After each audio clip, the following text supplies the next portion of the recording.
This clay workbook that I'm about to show you is replacing 5 full-time virtual assistants for one of our clients.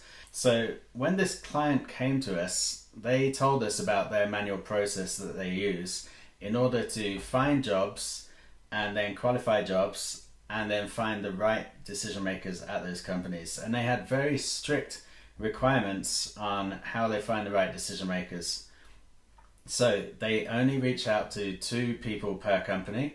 Most of the companies they're reaching out to are less than 50 staff anyway, and they have a very particular process on how they find the right people to reach out to. And I'm going to reveal those steps to you in this workbook so that hopefully it will give you some ideas on not only what's possible in clay, but also what's possible in terms of trying to identify the right decision makers based on numerous signals that can help you to find people that are most likely to reply to you when you're not sure exactly who to reach out to in a company. This workbook has 2 different sources. The first is we start with a job search, and if you start with find jobs in clay, it's going to be finding LinkedIn job posts, right? Now, in addition to that, we're using Apify as an alternative source, which opens up a whole world of possibilities for us in terms of job posts that are just not posted on LinkedIn. So there's much less competition for them. And if you look on apify.com and see all the scrapers available, you'll start to get some ideas. So very useful for outsourcing companies, recruiting agencies, and also any company that uses hiring signals to find opportunities. So as you can see, columns 1 and 2 in this table are those 2 sources. We have the created at date pinned just so that we can see what is the newest date. I know this looks like an empty table here. That's because certain columns of data only come from Apify. So those are the Apify only columns. What we're doing in this table, this is the find jobs table. If you know how a find jobs search works in clay, like if I click on add this, you get a certain number of search criteria like job titles, job description, keywords, location of the job, employment type, is there a recruiter attached? That's handy. When was the job posted?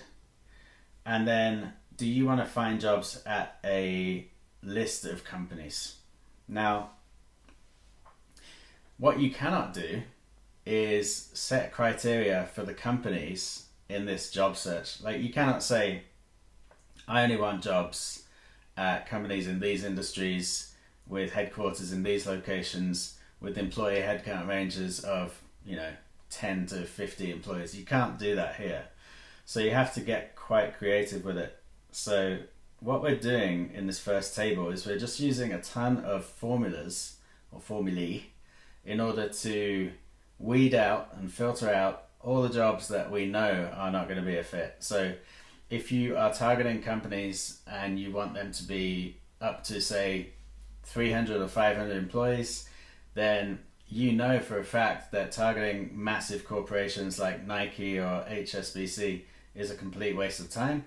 So you know that if jobs come up that happen to be posted by those companies, you can just filter them out with a simple formula. And the great thing about using formulas is that you can save a lot of money on OpenAI tokens, because when you're processing thousands of rows per day, that can add up very quickly. So what we're doing here is we're using formulas to filter out unwanted companies. It checks the domain of the company. It says, is this one of these? Or it checks the company name, I believe, and just says, is this any of these unwanted companies? Output yes if it is, output no if it's not.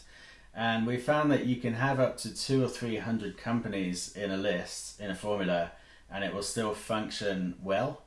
Once you start going over 300, the formula starts to have issues. So that's why we have unwanted company 1, 2, 3, 4, 5, 6, 7, 8, 9, 10, all the way to 12. And then we have another formula here that says if any of these columns 1 to 12 contains yes, then output true, otherwise output false. And that's how we get this checkbox just checking across thousands of companies to filter out all of the known companies that are just not a fit for us or too big. We then repeated this process again with unwanted companies 13 to 18, and that allows us to filter out even more. And then we find missing domains. We then make sure that there are no staffing related keywords in the company name, because this is for a staffing related business. They're not an actual recruitment agency, but they are in the staffing world, so they do not want to reach out to recruitment agencies. So if there are any staffing keywords in the company name, like talent or search or recruiting or recruitment, then we filter those out. Then we filter out known big staffing companies like Robert Half, Hayes, and so on. And then we make sure that the company is not a government or an EDU or the NHS based on their formula of their domain. And then we just make sure that they're not any unwanted organizations of our local area. So all of these formulae are working and costing absolutely zero pennies, dollars, cents, whatever. Then we find the missing domain, the missing company LinkedIn URLs if necessary. And then we have a lookup column. So what is the purpose of a lookup column? What you're doing when you have multiple tables in one workbook is you're often looking up a single row in another table or looking at multiple rows in another table. And some companies, we have a domain for them. Some companies, we only have a LinkedIn company URL for them. And most companies, we have both. But for those edge cases where you either have one or the other, we needed to have a way to be able to find them no matter what. So the lookup column solves that by just having company LinkedIn URL and domain in this one column. So no matter what, we'll be able to find these companies. So once that's done, if the job has a recruiter attached to it, which will be the case sometimes if you are using the LinkedIn Find Jobs feature in Clay, then you'll get the recruiter LinkedIn URL, you'll get their full name, and then we can use Claygent to get their name if it's missing, and we can then get their full name, split it to get their first name and last name. And so if a recruiter is found, then what would happen in this particular client's workbook is this number, contacts needed, would change from 2 to 1. Remember, they only want 2 contacts per company. So if a recruiter is attached to a job, that's already one person. And that is a very good person to reach out to for our client, because that person is a stakeholder involved in the hiring process of that role. So that would be the first person that we're going to reach out to. We then have send to next table. So if all of these formulae conditions are okay, meaning that the company is not a competitor, they're not one of those massive companies that we know we don't need, then this checkbox will be checked by another formula saying okay to write, meaning okay to write this data to the next table. So we write to table 2, which is called qualify companies. And the qualify companies table starts to use AI and Claygent steps more. So what's happening here is, you can see we're getting the employee count using Claygent. We're getting a company description, because that is not provided when you start with a job search in Clay. And then once we have the company description and the employee count, we can qualify those companies. The reason why we want to send jobs from table 1 to the qualify companies table is because one company might have 3 or 5 or even 25 job postings. And if you were running a Claygent step on how to get the employee count and a company description 25 times for one company, you're wasting a ton of OpenAI tokens there, right? So by sending all of the jobs that are qualified to table 2, and then in the settings here, have the dedupe turned on to deduplicate the companies by the lookup column, that means every single company in this table is only going to have one row. That means you're not going to have duplicate companies. That means you're not going to waste OpenAI tokens trying to find employee count and company descriptions multiple times. And so the easiest, lowest cost OpenAI step or Clagent step that uses the least amount of tokens in this table is the employee count, because it's a very simple output. It's just a number, right? And our client's criteria, I think it's something like 400 or 500 max that they are willing to reach out to, maximum employee count. And so if that criteria is met, only then would we scrape a company description. If they're too big, we wouldn't waste Clay credits on that or OpenAI tokens on that. So there's a run condition in the company description Clagent column that only runs if the employee count is less than a certain threshold. Once we have that company description, we can use a formula again to make sure that there are no cybersecurity keywords in the description.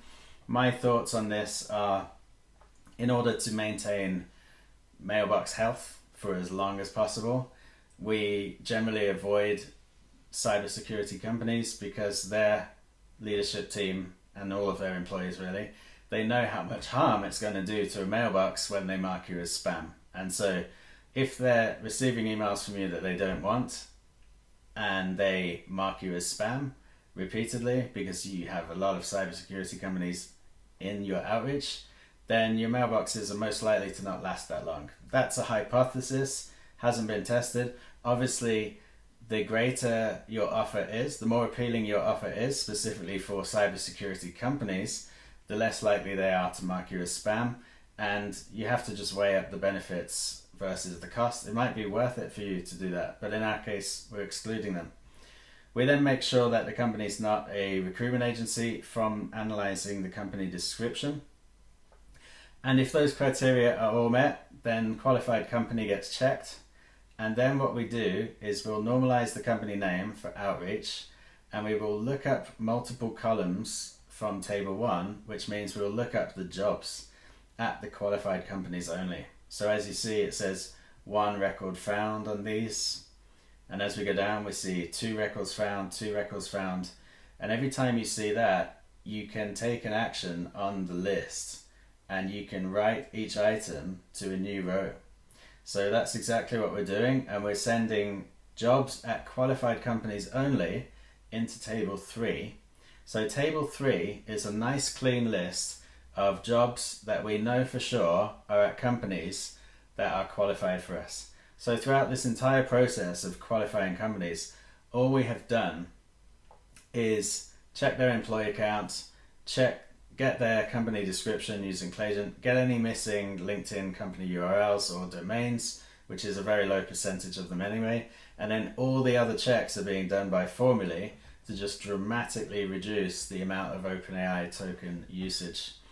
So once all of that is done, here we have a nice list of jobs at qualified companies. You can have multiple jobs at the same company in this table. In this table, we are deduping on the apply URL. So the unique job URL, right? So the same job won't come through into this table twice. And the steps that we follow in here are, we have our company data, we have our job data group, and then we have check the job post status. So when it comes to scraping information from LinkedIn directly these days, it's becoming harder and harder in 2025. We found that we used to be able to scrape job descriptions using Clagent, but due to LinkedIn's anti-bot and anti-scraping measures, that is now basically impossible. So we first use Clagent to check the status of the job. That is still possible. If a job post says no longer accepting applications, then it's closed. And so that's how Clagent can find that information and determine if a job is open or closed. If the job is closed, we don't enrich it further, but if it's open, then we will get the job description using Zenros. So we get our job descriptions, and we're just using the Zenros integration, the Clay managed account of Zenros at this point with this client. In the future, they might need to sign up for a Zenros account in order to run a lot more rows if they need a lot more data and volume. So here we are, and we have the normalized job post title. This is another step that we're doing now for further downstream in this workflow, where we're normalizing the job post title so that we can use it in our outreach when we find decision makers. So we're doing this now. The vast majority of the time we will find decision makers at these companies with valid email addresses. And then once all of these enrichments have been done, we have a formula that makes sure that they've all been completed, and then it gets checked, meaning we are now ready to find people. So because we have a job description, one thing we can do is analyze the job description to see if it mentions the reporting line. So this is how, in many cases, we're able to get the exact reporting line of a role. Often it will mention just the job title of the person this role reports to, or it might mention the team or the department or division that this person is going to be in. And when we have that information, we're able to do more checks. So firstly, we have the recruiter information. If a recruiter is attached to the job, we get this information anyway. That means that we only need one more contact. If a recruiter's found, we only need one more contact, because this client of ours only wants to reach out to 2 people per company. If there's no recruiter attached to a job, we still need 2 people. So we then analyze the job description to see if the reporting line is mentioned. As you can see here, it is outputting, in some cases, the actual name of who this role would report to.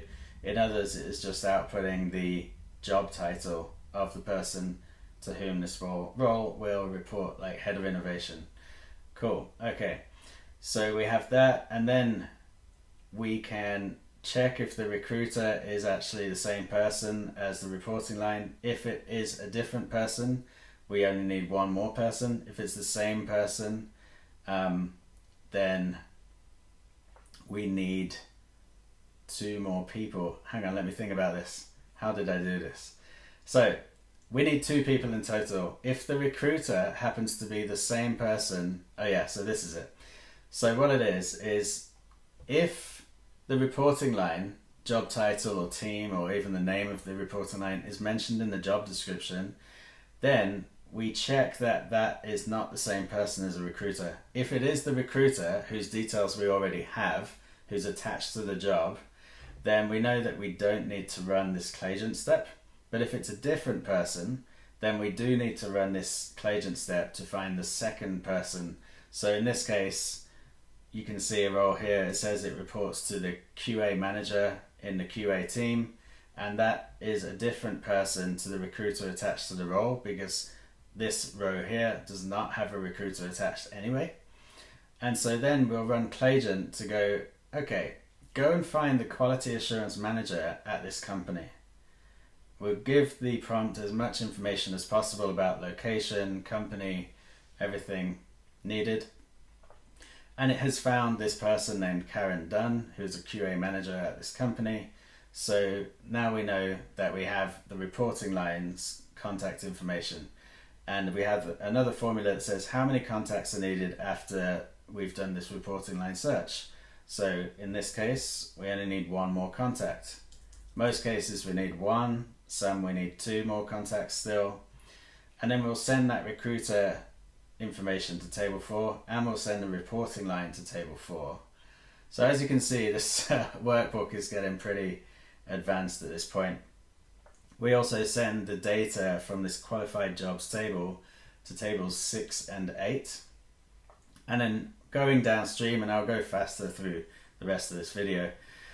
Here we have the recruiter or the reporting line that was mentioned on the job description. These are primary targets for us, right? They are explicitly mentioned as people who are key stakeholders in the hiring of this role. So we have this information, and then we send it to table 10, which is the final table of the selected people. So table 10 is our final table where we'll do all the personalization and add them to a campaign, smart lead campaign in this case. But what happens between this table, which is table 4, and table 10, where we get our selected people. Well, many of these jobs that are qualified, still, we don't have 2 people to contact. So the next step is to find HR people at the company. So we're looking for HR people, talent acquisition people, and we're getting a list of them in this table. Then we look up the qualified jobs to get that information. If there's more than one job, we choose the most senior job, because that's the role that these clients are most likely to want to fill, because it's more of a key role for the company. That's the hypothesis behind it. Obviously there's a lot more nuance than that, but this is just the process we're using. Then we have group 5, which is HR people selection checks. So how do we decide which HR people in this list to select and put into table 10? Well, the first thing we're going to do is we're going to check if they're in a recruitment role. Does their job title mention words like recruiter, recruiting, recruitment, talent acquisition? If yes, they are immediately one of the top people that we're interested in reaching out to. If no, let's check their recent LinkedIn posts and shares and see if they've posted anything recently about this job. Because if they're posting about this job being open on LinkedIn, that's a very good signal. So we use get LinkedIn posts and shares. We get all the information about the post. We then, very importantly, use the LinkedIn post date to make sure that it coincides with the date when the job was posted. If it's around the same date, that's a good thing. That means we can then check if the LinkedIn post mentions the job. And if it does, that's great. Then we know we have another prime target for the outreach. If not, we're going to, well, regardless of that anyway, we're going to get the location match score. So from running a find people search in Clay, you'll get the locations of people. In many cases, it will show the city, the state, and a country in that location column. And we get the same when we do a find job search. We get the city, state, and country of that job. So when these are local businesses that are small, and you have, you might have a company that has multiple offices all over the country or the state or the county if you're looking at the UK, but the job itself is in one particular place. Let's say it's Manchester in the UK, and then you have all these HR people. Some of them are in London, some are in Manchester, some are in Milton Keynes, I don't know, whatever. So then what's going to happen is we will assign a score based on the location match. So we have the job location and the person location. We can assign a score based on that match from 0 to 3, 3 being the closest possible geographical match to the job. And that is a third criteria that we use to determine if a person is a good fit. So then we look up all the HR people in this table using lookup multiple rows in other table, and we just choose this table. We choose company LinkedIn URL as the identifier. We get the total number of HR people in this table at each company. So that's the find HR table done. And next, in table 6, we're going to select the HR people that we need.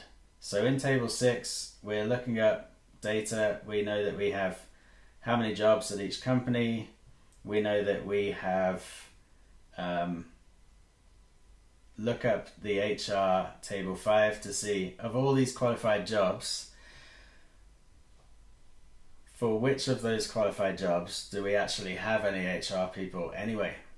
For some of those qualified jobs, we just can't find an HR person. Maybe some companies are so small they don't have a dedicated HR person.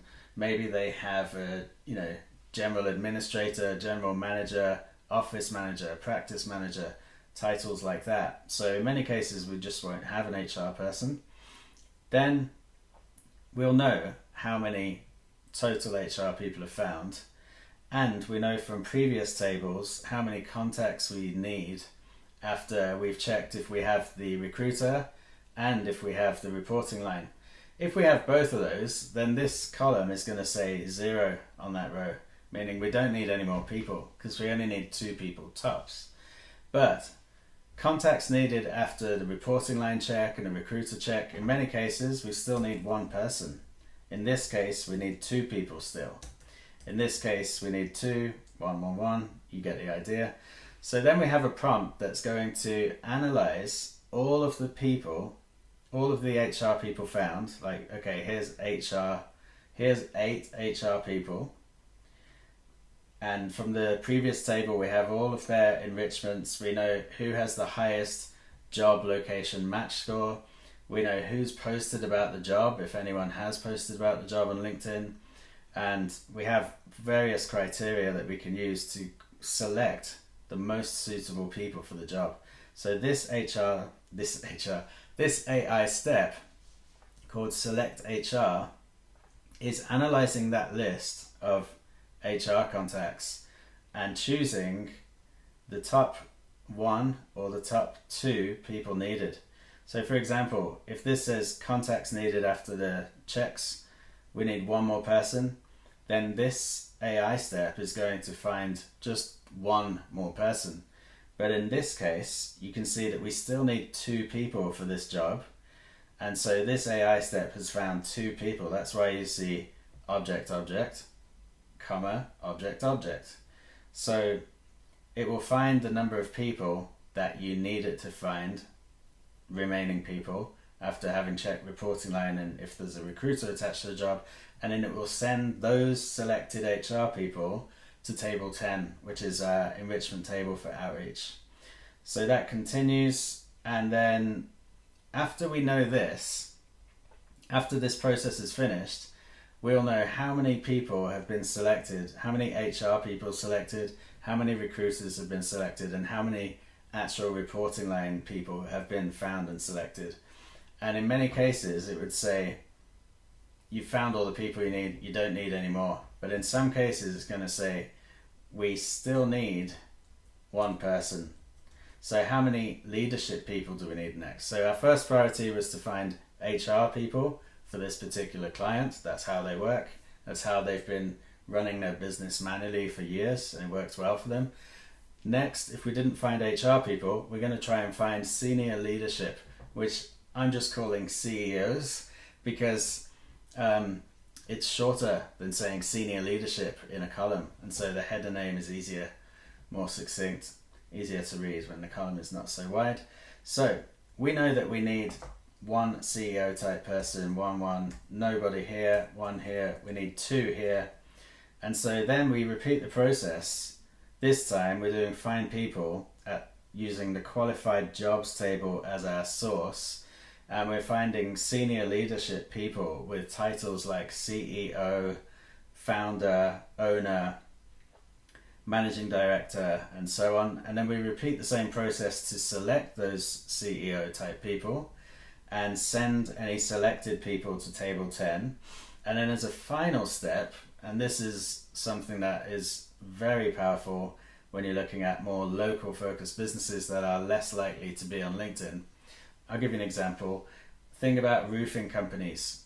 Many roofing companies, their senior leadership, if they're a small local business of like up to 10 people, their senior leadership might have, none of them might be on LinkedIn at all. Therefore, they're not findable using a find people search in Clay, which is using LinkedIn as the source. So in that case, how do you find them? Well, you can often find those people from their websites. On a website, you would have details like meet the team, about us, our team, whatever. So I just made myself laugh when I said whatever, but whatever. Anyway, so getting back to it, what you can do is use Claygent to go out there and scan the website, find the relevant page, and then pull in the names of people at those companies, as long as those people are in the right location. So that's exactly what we're doing in this table. And then we will analyze those people again. Have they posted about the job on LinkedIn? If a LinkedIn profile is found, does the LinkedIn post mention the job post? great. And then what's their location match score to the job, and then look up the number of people in this table per company, and then how many people do we need from the website search? We need 2, we need 1, we need 2, we need 1, we need 2. So then it will select people that meet the criteria and send them to table 10. So now in table 10, what we have is the recruiter attached to the job. We also have the reporting line if one was mentioned and a profile was found. We also have HR people, and not just any HR people. We have HR people who have a high job location match score, or have posted about the job on LinkedIn, or have a recruiter related job title. So we have them. Then we have senior leadership, where it's the same process again. Have they posted about the job online? Do they have the closest location match score? We don't do recruiter titles for them because their titles are like managing director and CEO and so on. And then we have website found senior leadership people. So this is now a very carefully curated list of decision makers, where at most there'll be like 2 people per company in the vast majority of cases. And we just enrich, get their email address, validate their email address, generate personalization, and then put them into a campaign, which is exactly what we're doing. So I'm just showing this so that you can understand what's possible in Clay. I had to really think about how to translate all of my clients' previous or current processes that have been carried out manually by a team of 5 for many years, how to translate that into a workflow in Clay. And this is how we were able to achieve it. So this video has been long, and if you're still watching, kudos to you for making it this far. I'm a person that loves building these kind of workflows in Clay, and many other tools that I love to get deep into these days to build quality data that we can use for our outbound campaigns and also for our inbound campaigns. So what I'm saying to you is if you enjoyed this video and you'd like to learn more stuff like this, then I will have a ton more content like this coming out in the near future. So if you haven't subscribed to the channel yet, consider doing so. And if you would like us to build workflows like this for your business, then click on the link in the description, book a time to talk with me, and let's see how we can help you to automate your key business processes to save time, save money, and grow faster. Looking forward to seeing you in the next video. Bye.